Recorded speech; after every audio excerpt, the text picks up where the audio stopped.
Hello,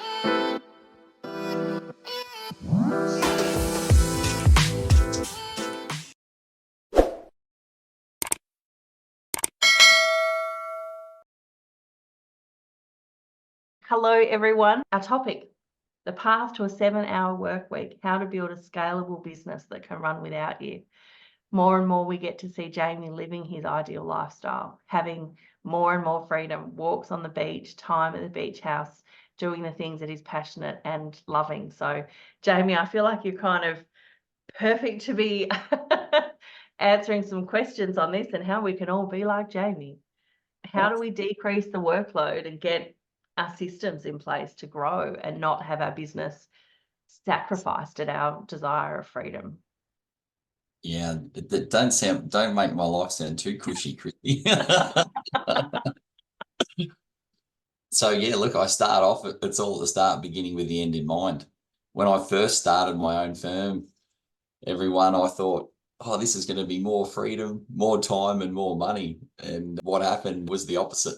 Probably everyone can relate. It was a total shock to the system after, probably after about the first 12 months, the first 2 years, it didn't have a life basically.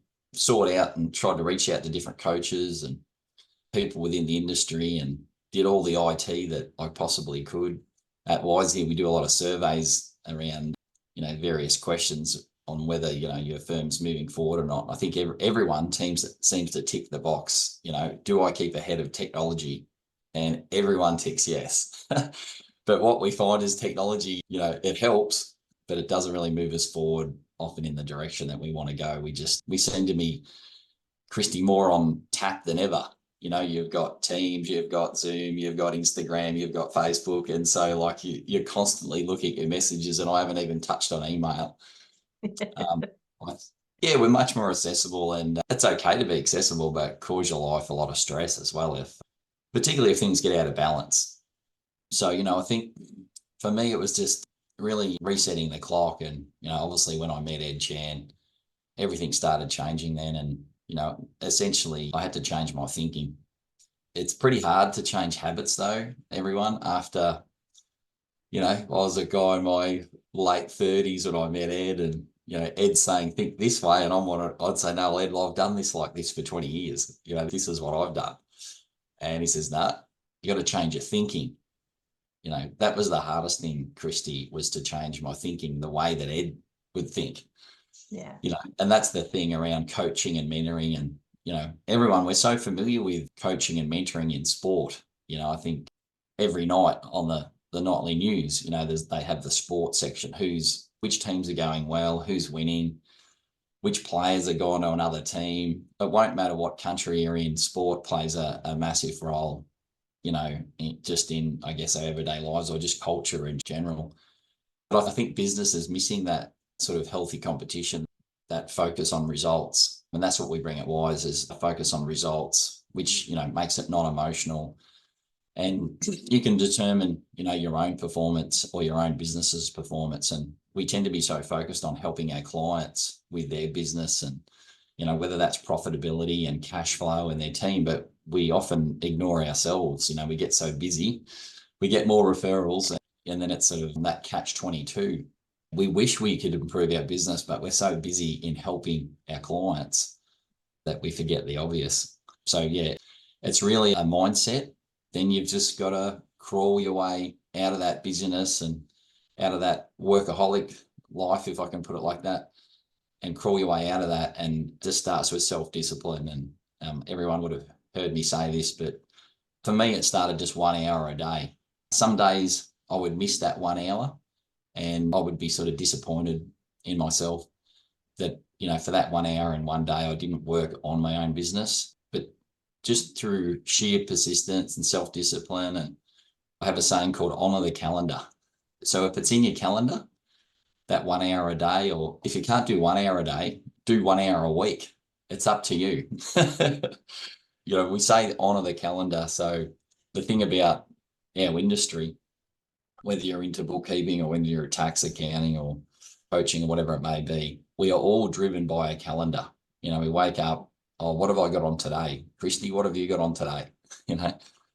So Yeah. if you put that 1 hour aside to work on and not in, then you will see change. But it does take persistence and consistency, but you will get the results. And I think it's just sort of a universal law. Once you work that 1 hour a day, within that hour, you'll be doing quite different type work. So you'll be developing policies, procedures. You'll be looking at your capacity plan. Who do I need to hire next? How can I delegate better? How can I micro train and not micromanage? How can I see the potential in others in my team for them to become who they need to be to help me with the business? So it's quite different thinking. I think if everyone can recognize that you have to think differently in that 1 hour, then you'll be on a path that I took. And eventually the destination is to grow your business and to achieve your goals that you want to achieve. It's about being clear and focused with that hour, isn't it? It's not about using that hour to do filing or cleaning out your emails or something like that. You want to be really intentional with what you're going to do and have it impact, That's right. You can't have interruptions in that 1 hour, not unless I say it's an emergency. I used to say to my staff, if it's an emergency, come and see me. But for that 1 hour, my door's closed and there's no interruptions. I can't take client calls. I can't do emails and all that sort of thing. You've actually got to just choose, one thing. Part of the mentoring that we do, the one-on-one mentoring, is really looking at, at the end of every board meeting, and you can do this yourself if you're self-disciplined enough, but you should just sort of at the end of, every 4 weeks or end of your monthly board meeting is just decide on the one thing that you're going to improve. And then in the next 4 weeks, make sure you're trying to achieve that one thing. There's a really good book on this by Gary Keller called The One Thing. Because, if I spoke to every individual here, they would probably tell me on average, 40 to 50 things, Kristy, that they'd like to change in their firm. And that's not uncommon. We're all in the same boat. Yeah. But you can't do 40 or 50 things at once. This is the whole point. You can look this up yourself and, test what I'm telling you, but multitasking, it really doesn't exist. Multitasking doesn't exist. That you've got to laser focus your energy on 1 or 2 tasks between now and the next, 4 weeks to achieve that. But what does happen is you gain momentum. Once you get one project done, you gain momentum and then you get more time, and then that momentum builds until to the point that you're achieving your goals, you're achieving your objectives, what you set out to do. So, I think the other thing that Kristy to touch on is to tell everyone, just focus on one goal for the next 4 weeks and get that one thing done.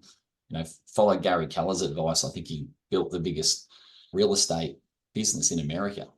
And it's a great book to get the one thing, but he talks about the benefit of just laser focusing on one project at a time and then gaining momentum. And he talks about like dominoes, it has a domino effect. The little domino hits a bigger domino, and then a bigger one and a bigger one, a bigger one. And that was what I experienced exactly when I was working with Ed, and just following that self-discipline of doing one task and getting that one task done, and then doing the next and the next, and then that momentum builds then.